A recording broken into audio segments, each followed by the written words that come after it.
नमस्कार. आज पाहणार आहोत आपण डब्यासाठी परफेक्ट मुलांना आवडणारी अशी फ्लावरची भाजी.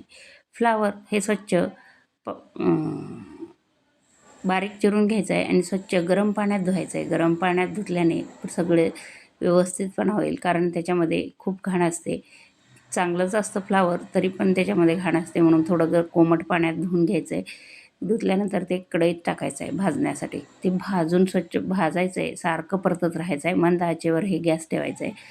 सारखं परतत राहिल्यामुळे त्याच्यातील पाणी पूर्णपणे निघून जातं आणि तेल टाकल्यानंतर व्यवस्थित ते भाजलं जातं. आता तेल टाकायचं आहे आणि परत परतत राहायचं आहे. तेल टाकल्यानंतर ते पूर्ण बघा त्याचा रंग पण बदललेला दिसेल, तोपर्यंत ते परतत राहायचं आहे. त्याचा आकार पण कमी होत जाईल. नंतर कांदा, लसूण, आलं पेस्ट टाकायचं आहे आणि ते परत परतायचं आहे. ते फोडणी जिरं मोहरी पण टाकलेलं आहे. त्याच्यानंतर ते घेतलेलं भाजलेलं फ्लावर परत टाकायचं आहे. त्याच्यानंतर ते परत परतायचं आहे थोडा वेळ. त्याच्यानंतर लाल तिखट, थोडंसं मीठ, चवीपुरतं मीठ आणि थोडंसं हळद टाकायचं आहे. हळद टाकल्यानंतर त्याला कलर छान येईल आणि नंतर थोडं परतून घेऊन लगेच थोडंसं कूट टाकून पाणी टाकायचं आहे. पाणी टाकल्यानंतर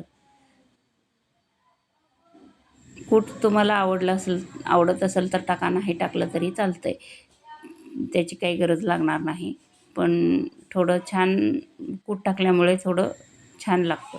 मग नंतर ते झाकून ठेवून परत काढून घ्यायचं आहे.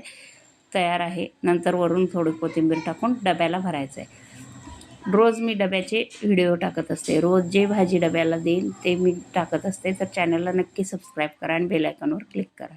धन्यवाद.